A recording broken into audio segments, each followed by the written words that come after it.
विष्णुं शशिवर्णं चतुर्भुजं प्रसन्नवदनं ध्यायेत् सर्वविघ्नोपशान्तये। व्यासं वसिष्ठनप्तारं शक्तेः पौत्रमकल्मषं पराशरात्मजं वन्दे शुकतातं तपोनिधिम्। व्यासाय विष्णुरूपाय व्यासरूपाय विष्णवे नमो वै ब्रह्मनिधये वासिष्ठाय नमो नमः। अविकाराय शुद्धाय नित्याय परमात्मने सदैकरूपरूपाय विष्णवे सर्वजिष्णवे। यस्य स्मरणमात्रेण जन्म संसारबन्धनात् विमुच्यते नमस्तस्मै विष्णवे प्रभविष्णवे। ॐ नमो विष्णवे प्रभविष्णवे। श्रीवैशम्पायन उवाच श्रुत्वा धर्मान् शेषेण पावनानि च सर्वशः युधिष्ठिरः शान्तनवं पुनरेवाभ्यभाषत। युधिष्ठिर उवाच किमेकं दैवतं लोके किं वाप्येकं परायणं स्तुवन्तः कं कमर्चन्तः प्राप्नुयुर्मानवा शुभम्। को धर्म सर्वधर्माणां भवतः परमो मतः किं जपन्मुच्यते जन्तुर्जन्म संसारबन्धनात्। श्रीभीष्म उवाच जगत्प्रभुं देवदेवम् अनन्तं पुरुषोत्तमं स्तुवन्नाम सहस्रेण पुरुषस्तततोत्थितः। त्वमेव चार्चयन् नित्यं भक्त्या पुरुषम् अव्ययम् ध्यायन् स्तुवन् नमस्यं च यजमानस्तमेव च। अनादिनिधनं विष्णुं सर्वलोकमहेश्वरं लोकाध्यक्षं स्तुवन् नित्यं सर्वदुःखातिगो भवेत्। ब्रह्मण्यं सर्वधर्मज्ञं लोकानां कीर्तिवर्धनं लोकनाथं महद्भूतं सर्वभूतभवोद्भवम्। एष मे सर्वधर्माणां धर्मोऽधिकतमो मतः यद्भक्त्या पुण्डरीकाक्षं स्तवैरर्चयन्नरः सदा। परमं यो महत्तेजः परमं यो महत्तपः परमं यो महद्ब्रह्म परमं यः परायणम्। पवित्राणां पवित्रं यो मङ्गलानां च मङ्गलम् दैवतं देवतानां च भूतानां यो व्ययपितः यतः सर्वाणि भूतानि भवन्त्यादियुगागमे यस्मिंश्च प्रलयं यान्ति पुनरेव युगक्षये। तस्य लोकप्रधानस्य जगन्नाथस्य भूपते विष्णोर्नाम सहस्रं मे शृणु पापभयापहम्। यानि नामानि गौणानि विख्यातानि महात्मनः ऋषिभिः परिगीतानि तानि वक्ष्यामि भूतये। ऋषिर्नाम्नां सहस्रस्य वेदव्यासो महामुनिः छन्दोनुष्टुप् तथा देवो भगवान् देवकीसुतः। अमृतांशोद्भवो बीजं शक्तिर्देवकीनन्दनः त्रिसामा हृदयं तस्य शान्त्यर्थे विनियुज्यते। विष्णुं जिष्णुं महाविष्णुं प्रभविष्णुं महेश्वरम् अनेकरूपदैत्यान्तं नमामि पुरुषोत्तमम्। अस्य श्रीविष्णोर्दिव्यसहस्रनामस्तोत्रमहामन्त्रस्य श्रीवेदव्यासो भगवान् ऋषिः अनुष्टुप् छन्दः श्रीमहाविष्णु परमात्मा श्रीमन्नारायणो देवता अमृतांशुद्भवो भानुरुति बीजं देवकी नंदन सृष्टेथि शक्तिः उद्भवक्षोभनो देव इति परमो मन्त्रः शङ्खबृन्नन्दकी चक्रति कीलकम् शाङ्गधन्वा गदाधर इति अस्त्रम् रथाङ्गपाणिरक्षोभ्य इति नेत्रम् त्रिसामासामगसामेति कवचम् आनन्दं परब्रह्मेति योनिः ऋतुसुदर्शनकाल इति दिग्बन्धः श्रीविश्वरूप इति ध्यानम् श्रीमहाविष्णुप्रीत्यर्थे सहस्रनाम जपे विनियोगः ध्यानम् क्षीरोदन्वत्प्रदेश शुचिमनिविलसत्सैकते मौक्तिकानां मालाक्लृप्तासनस्थस्फटिकमणिनिभैर्मौक्तिकैर्मण्डिताङ्गः शुभ्रैरभ्रैरदभ्रैरुपरि विरचितैर्मुक्तपीयूषवर्षैः आनन्दीन पुनीयादरिनलिनगदा शङ्खपाणिर्मुकुन्दः भूपादौ यस्य नाभिर्व्यदसुरनिलश्चन्द्रसूर्यौ च नेत्रे कर्णावाशाशिरोद्यौर्मुखमपि दहनो यस्य वास्तेयमब्धिः अन्तस्तं यस्य विश्वं सुरनरखगो भोगि गन्धर्वदैत्यैः चित्रं रं रम्यते तं त्रिभुवनवपुषं विष्णुमीशं नमामि। ॐ नमो भगवते वासुदेवाय। शान्ताकारं भुजगशयनं पद्मनाभं सुरेशं विश्वाधारं गगनसदृशं मेघवर्णं शुभांगं लक्ष्मीकान्तं कमलनयनं योगिहृद्ध्यानगम्यं वन्दे विष्णुं भवभयहरं सर्वलोकैकनाथं मेघश्यामं पीतकौशेयवासं श्रीवत्साङ्कं कौस्तुभोद्भासिताङ्गं पुण्योपेतं पुण्डरीकायताक्षं विष्णुं वन्दे सर्वलोकैकनाथं नमः समस्तभूतानां आदिभूताय भूभृते अनेकरूपरूपाय विष्णवे प्रभविष्णवे शशङ्खचक्रं सकिरीटकुण्डलं सपीतवस्त्रं सरसीरुहेक्षणं सहारवक्षस्थलशोभिकौस्तुभं नमामि विष्णुं शिरसा चतुर्भुजम् छायायां पारिजातस्य हेमसिंहासनोपरि आसीनमबुधश्याममायताक्षम् अलङ्कृतं चन्द्राननं चतुर्बाहुं श्रीवत्साङ्कितवक्षसं रुक्मिणी सत्यभामाभ्यां सहितं कृष्णमाश्रये।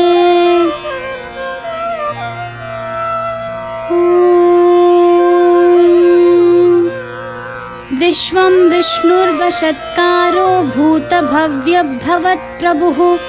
भूतकृद्भूतभृद्भावो भूतात्मा भूतभावनः भूतात्मा परमात्मा च मुक्तानां परमा गतिः अव्ययः पुरुषः साक्षी क्षेत्रज्ञोऽक्षर एव च योगो योगविधां नेता प्रधानपुरुषेश्वरः नारसिंह वपुः श्रीमान् केशवः पुरुषोत्तमः सर्वशर्वशिवस्थाणुर्भूताधिर्निधिरव्ययः सम्भवो भावनो भर्ता प्रभवः प्रभुरीश्वरः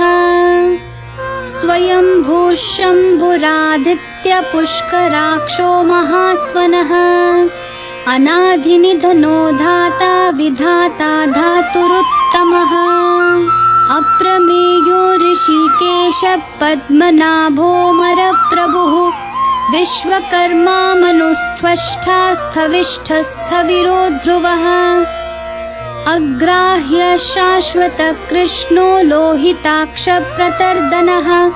प्रभूतस्त्रिककुब्धाम पवित्रं मङ्गलं परम् ईशान प्राणद प्राणो ज्येष्ठ श्रेष्ठ प्रजापतिः हिरण्यगर्भो भूगर्भो माधवो मधुसूदनः ईश्वरो विक्रमी धन्वी मेधावी विक्रमाक्रमः अनुत्तमो दुराधर्ष कृतज्ञ कृतिरात्मवान् सुरेश शरणं शर्म विश्वरेता प्रजाभवः अहः संवत्सरो व्याळ प्रत्ययः सर्वदर्शनः अजः सर्वेश्वरः सिद्धः सिद्धि सर्वाधिरच्युतः वृषाकपिरमेयात्मा सर्वयोगविनिःसृतः वसुर्वसुमनः सत्य समात्मा संमितः समः अमोघ पुण्डरीकाक्षो वृषकर्मा वृषाकृतिः रुद्रो बहुशिरा बभ्रुर्विश्वयोनिः शुचिश्रवाः अमृतः शाश्वतस्थाणुर्वरारोहो महातपाः सर्वगः सर्वविद्भानु विश्वक्सेनो जनार्दनः वेदो वेदविदव्यङ्गो वेदाङ्गो वेदवित्कविः लोकाध्यक्षः सुराध्यक्षो धर्माध्यक्षकृताकृतः चतुरात्मा चतुर्व्यूहश्चतुर्धंश्रश्चतुर्भुजः भ्राजिष्णुर्भोजनं भोक्ता सहिष्णुर्जगदादिजः अनघो विजयो जेता विश्वयोनिः पुनर्वसुः उपेन्द्रो वामनः प्रांशुरमोघः सुचिरूर्जितः अतीन्द्रः सङ्ग्रहः सर्गो धृतात्मा नियमो यमः वैद्यो वैद्या सदा योगी वीरः माधवो मधुः अतीन्द्रियो महामायो महोत्साहो महाबलः महाबुद्धिर्महावीर्यो महाशक्तिर्महाद्युतिः अनिर्देश्य वपुः श्रीमान् अमेयात्मा महाधृदक् महेश्वासो महीभर्ता श्रीनिवासः सतां गतिः अनिरुद्धः सुरानन्दो गोविन्दो गोविदाम्पतिः मरिचिर्तमनोहंसः सुपर्णो भुजगोत्तमः हिरण्यनाभः सुतपाः पद्मनाभः प्रजापतिः अमृत्युः सर्वधृक्सिंहः सन्धाता सन्धिमान् स्थिरः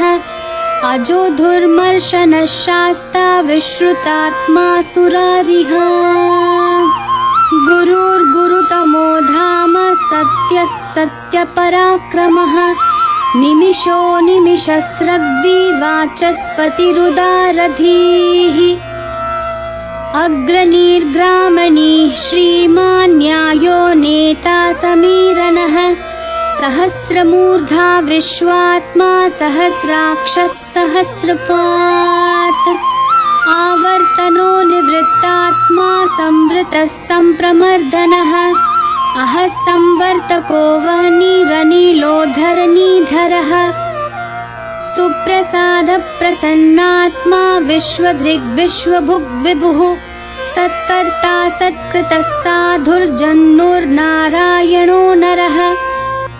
असंख्येयो प्रमेयात्मा विशिष्टः शिष्टकृच्छुचिः सिद्धार्थः सिद्धसङ्कल्पः सिद्धिदः सिद्धिसाधनः वृषाही वृषभो विष्णुर्वृषपर्वा वृषोदरः वर्धनो वर्धमानश्च विविक्तः श्रुतिसागरः सुभुजो दुर्धरो वाग्मी महेन्द्रो वसुदो वसुः नैकरूपो बृहद्रूपः शिपिविष्टप्रकाशनः ओजस्तेजोद्युतिधरः प्रकाशात्मा प्रतापनः रिद्धस्पष्टाक्षरो मन्त्रः चन्द्रांशुर्भास्करद्युतिः अमृतांशोद्भवो भानुः शशबिन्दुः सुरेश्वरः औषधं जगतः सेतुः सत्यधर्मपराक्रमः भूतभव्यभवन्नाथ पवनः पावनो नलः कामः कामकृत्कान्तः कामः कामप्रदः प्रभुः युगादिकृद्युगावर्तो नैकमायो महाशनः अदृश्यो व्यक्तरूपश्च सहस्रजिदनन्तजित् इष्टो विशिष्टशिष्टेष्ट शिखण्डी नहुषो वृषः क्रोधः क्रोधकृत्कर्ता विश्वबाहुर्महीधरः अच्युतप्रतिथः प्राणदो वासवानुजः अपान्निधिरधिष्ठानम् अप्रमतः प्रतिष्ठितः स्कन्दधरो धुर्यो वरदो वायुवाहनः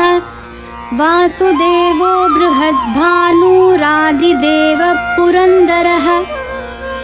अशोकस्तारनस्तारः शूरः शौरिर्जनेश्वरः अनुकूलश्चतावर्तः पद्मनिभेक्षणः पद्मनाभोरविन्दाक्ष पद्मगर्भः शरीरभृत् महर्धिर्ऋद्धो वृद्धात्मा महाक्षो गरुडध्वजः अतुलः शरभो भीमः समयज्ञो हविर्हरिः सर्वलक्षणलक्षण्यो लक्ष्मीवान् समितिञ्जयः विक्षरो रोहितो मार्गो हेतुर्दामोदरः सहः महीधरो महाभागो वेगवानमिताशनः उद्भवः क्षोभनो देवः श्रीगर्भः परमेश्वरः करणं कारणं कर्ता विकर्ता गहनो गुहः व्यवसायो व्यवस्थानः संस्थानस्थानदो ध्रुवः परर्धिः परमस्पष्टतुष्टपुष्टक्षुभेक्षणः रामो विरामो विरतो मार्गो नेयो नयो नयः वीरः शक्तिमतां श्रेष्ठो धर्मो धर्मविदुत्तमः वैकुण्ठः पुरुषः प्राणदः प्रणवपृथुः हिरण्यगर्भः शत्रुघ्नो व्याप्तो वायुरधोक्षजः ऋतुः सुदर्शनः कालः परमेष्टिः परिग्रहः उग्रसंवत्सरो दक्षो विश्रामो विश्वदक्षिणः विस्तारस्थावरस्थाणु प्रमाणं बीजमव्ययम् अर्थोऽनर्थो महाकोशो महाभोगो महाधनः अनिर्विन्नस्थविष्ठो भूर्धर्मयूपो महामखः नक्षत्रनेमिर्नक्षत्री क्षमः क्षामसमीहनः यज्ञयुज्यो महेजश्च क्रतुः सत्रं सतां गतिः सर्वदर्शी विमुक्तात्मा सर्वज्ञो ज्ञानमुत्तमम् सुव्रतः सुमुखः सूक्ष्मः सुघोषः सुखदः सुहृत् मनोहरो जितक्रोधो वीरबाहुर्विदारणः स्वापनः स्ववशो व्यापी नैकात्मा नैककर्मकृत् वत्सरो वत्सलो वत्सी रत्नगर्भो धनेश्वरः धर्मकृद्धर्मी सदसच्छरमक्षरम् अविज्ञाता सहस्रांशूर्विधाता कृतलक्षणः गभस्तिनेमि सत्त्वस्थः सिंहो भूतमहेश्वरः आदिदेवो महादेवो देवेशो देवभृद्गुरुः उत्तरो गोपतिर्गोप्ता ज्ञानगम्यः पुरातनः शरीरभूतभृद्भोक्ता कपीन्द्रो भूरि दक्षिणः सोमपोऽमृतपः सोमः पुरुजित्पुरुषोत्तमः विनयो जयः सत्यसन्धो दाशार्हः सात्वतां पतिः जीवो विनयिता साक्षी मुकुन्दोऽमितविक्रमः अम्भो निधिरनन्तात्मा महोदधिशयोऽन्तकः अजो महार्हस्वाभाव्यो जितामित्रप्रमोदनः आनन्दो नन्दनो नन्दः सत्यधर्मात्रिविक्रमः महर्षि कपिलाचार्य कृतज्ञो मेदिनीपतिः त्रिपदस्त्रिदशाध्यक्षो महाशृङ्गकृतान्तकृत् महावराहो गोविन्दः सुषेणः कनकाङ्गदिः गुह्यो गभीरो गहनो गुप्तश्चक्रगदाधरः वेधास्वाङ्गोजितः कृष्णो दृढः सङ्कर्षणाच्युतः वरुणो वारुणो वृक्षः पुष्कराक्षो महामनाः भगवान् भगहानन्दी वनमाली हलायुधः आदित्यो ज्योतिरादित्यः सहिष्णुर्गतिसत्तमः सुदन्वाखण्डपरशुर्दारुणो द्रविणप्रदः दिवस्पृक् सर्वदृग्व्यासो वाचस्पतिरयो निजः त्रिसामः सामगः सामन्निर्वाणं भेषजं भिषक् सन्न्यासकृच्छमः शान्तो निष्ठः शान्तिपरायणम् शुभाङ्गः शान्तिदस्सृष्टा कुमुदः कुवलेशयः गोहितो गोपतिर्गोप्ता वृषभाक्षो वृषप्रियः अनिवर्ती निवृत्तात्मा संक्षेप्ताक्षेमकृच्छिवः श्रीवत्सवक्षा श्रीवासः श्रीपतिः श्रीमताम्बरः श्रीधः श्रीशः श्रीनिवासः श्रीनिधिः श्रीविभावनः श्रीधरः श्रीकरः श्रेयः श्रीमान् लोकत्रयाश्रयः स्वक्षः सङ्घः शतानन्दो नन्दिर्ज्योतिर्गणेश्वरः विजितात्मा विधेयात्मा सत्कीर्तिश्छिन्नसंशयः उदीर्णः सर्वतश्चक्षुरनीशः शाश्वतस्थिरः भूषयो भूषणो भूतिर्विशोकः शोकनाशनः अर्चिष्मानर्चितः कुम्भो विशुद्धात्मा विशोधनः अनिरुद्धो प्रतिरथः प्रद्युम्नामितविक्रमः कालनेमी निहावीरः शौरिः शूरजनेश्वरः त्रिलोकात्मा त्रिलोकेशः केशवः केशिहा हरिः कामदेवः कामपालः कामिकान्तकृतागमः अनिर्देश्य वपुर्विष्णु वीरोऽनन्तो धनञ्जयः ब्रह्मण्यो ब्रह्मकृद्ब्रह्मा ब्रह्म ब्रह्मविवर्धनः ब्रह्मविद् ब्राह्मणो ब्रह्मी ब्रह्मज्ञो ब्राह्मणप्रियः महाक्रमो महाकर्मा महातेजा महोरगः महाक्रतुर्महायज्वा महायज्ञो महाहविः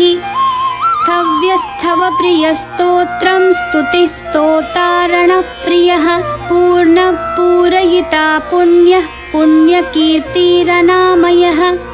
मनोजवस्तीर्थकरो वसुरेता वसुप्रदः वसुप्रदो वासुदेवो वसुर्वसुमनाहविः सद्गति सत्कृतिः सत्ता सद्भूतिः सत्परायणः शूरसेनो यदुश्रेष्ठा सन्निवासः सुयामुनः भूतावासो वासुदेवः सर्वासु निलयो नलः दर्पः दर्पदो दृप्तो दुर्धरोऽथा पराजितः विश्वमूर्तिर्महामूर्तिर्दीप्तमूर्तिरमूर्तिमान् अनेकमूर्तिरव्यक्तः शतमूर्तिः शताननः एकोनैकः सवक्कं किं यत्तत्पदमनुत्तमं लोकबन्धुर्लोकनाथो माधवो भक्तवत्सलः सुवर्णवर्णो हेमाङ्गो वराङ्गश्चन्दनाङ्गदी वीरः विषमः शून्यो घृताशीरचलश्चलः अमानी मानदो मान्यो लोकस्वामी त्रिलोकधृक् सुमेधा मेधजो धन्यः सत्यमेधाधराधरः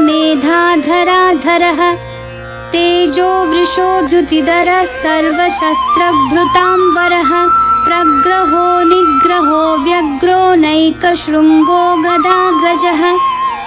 चतुर्मूर्तिश्चतुर्बाहुश्चतुर्व्यूहश्चतुर्गतिः चतुरात्मा चतुर्भावश्चतुर्वेदविदेकपात् समावर्तो निवृत्तात्मा दुर्जयो दुरतिक्रमः दुर्लभो दुर्गमो दुर्गो दुरावासो दुरारिः शुभांगो लोकसारंगः सुतन्तुस्तन्तुवर्धनः इन्द्रकर्मा महाकर्मा कृतकर्मा कृतागमः उद्भवः सुन्दरः सुन्दो रत्ननाभः सुलोचनः अर्को वाजस्सनः शृङ्गी जयन्तः सर्वविजयी सुवर्णबिन्दुरक्षोभ्यः सर्ववागीश्वरेश्वरः महाह्रदो महागर्तो महाभूतो महानिधिः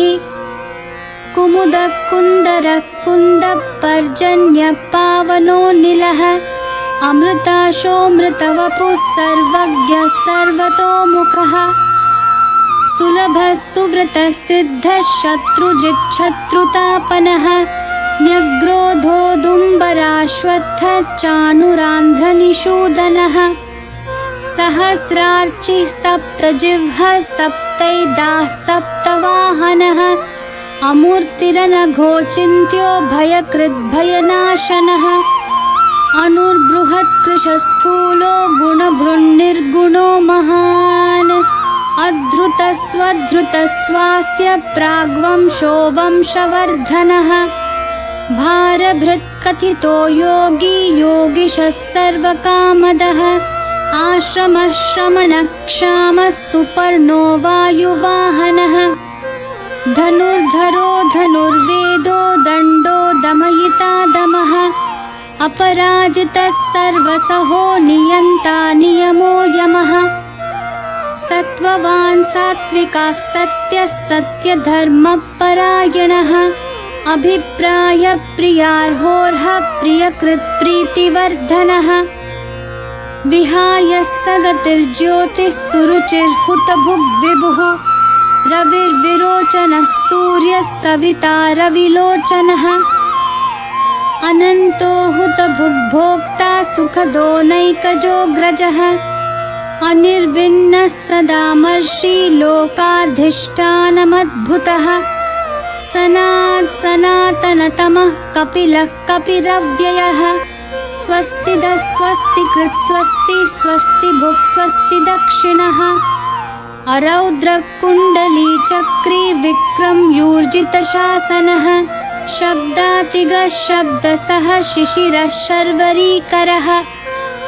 अक्रूरपेशलो दक्षो दक्षिणक्षमिनाम्बरः विद्वत्तमो वीतभयपुण्यश्रवणकीर्तनः उत्तारणो दुष्कृतिः पुण्यदुःस्वप्ननाशनः वीरः रक्षणः सन्तो जीवनः पर्यवस्थितः अनन्तरूपोऽनन्तश्रीर्जितमन्युर्भयापहः चतुरश्रो गभीरात्मा विदिशो व्यादिशो दिशः अनादिर्भूर्भुवो लक्ष्मी सुवीरो रुचिराङ्गदः जननो जनजन्मादि भीमो भीमपराक्रमः आधारनिलयो धाता पुष्पहासप्रजागरः ऊर्ध्वगः सत्पथाचार प्राणदः प्रणवपणः प्रमाणं प्राणनिलय प्राणभृत् प्राणजीवनः तत्त्वं तत्त्वविदेकात्मा जन्म मृत्युजरातिगः भूर्भुवः स्वस्तरुस्तारः सविता प्रपितामहः यज्ञो यज्ञपतिर्यज्वा यज्ञाङ्गो यज्ञवाहनः यज्ञभृद्यज्ञकृद्यज्ञी यज्ञभुग्यज्ञसाधनः यज्ञान्तकृद्यज्ञगुह्यं मन्नमन्नादयेव च आत्मयोनि स्वयं जातो वैखानः सामगायनः देवकी नन्दनः स्रष्टा क्षितीशः पापनाशनः शङ्खभृन्नन्दकी चक्री शाङ्खधन्वा गदाधरः रथाङ्गपाणिरक्षोभ्यः सर्वप्रहरणायुधः सर्वप्रहरणायुध ॐ नम इति वनमाली गदीशाङ्गी शङ्खी चक्री च नन्दकी श्रीमान् नारायणो विष्णुर्वासुदेवोऽभिरक्षतु वनमाली गदीशाङ्गी शङ्खी चक्री च नन्दकी श्रीमान् नारायणो विष्णुर्वासुदेवोऽभिरक्षतु वनमाली गदीशाङ्गी शङ्खी चक्री च नन्दकी श्रीमान् नारायणो विष्णुर्वासुदेवोऽभिरक्षतु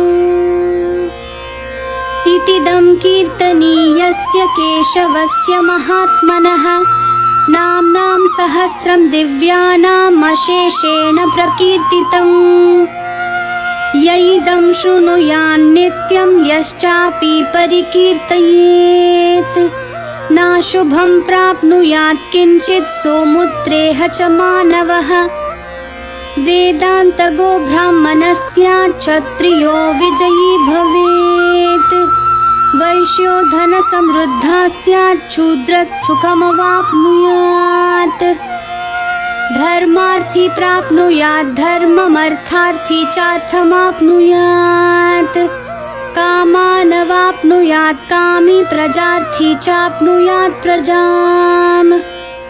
भक्तिमान् यः सदोत्थाय शुचिस्तद्गतमानसः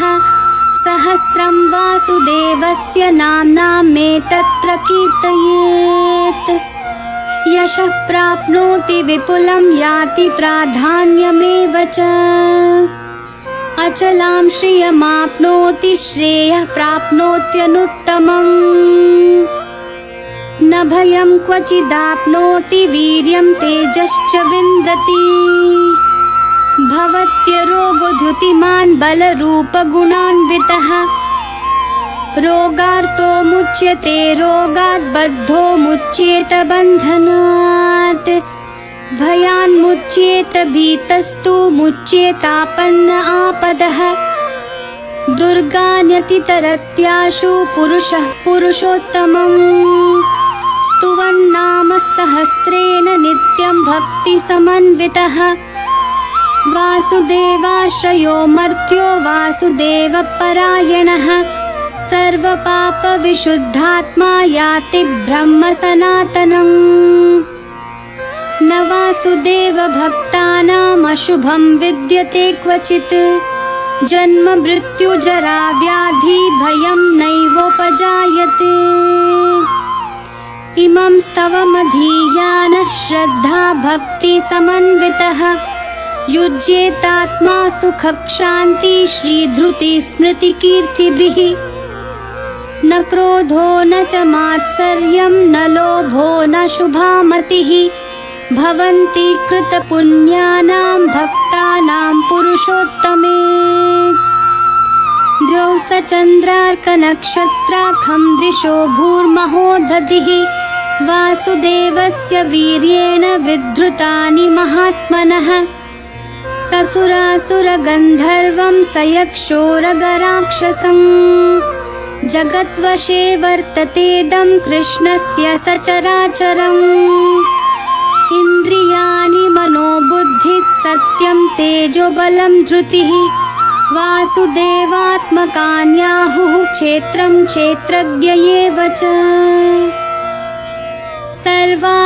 सर्वागमानमाचारः प्रथमं परिकल्पते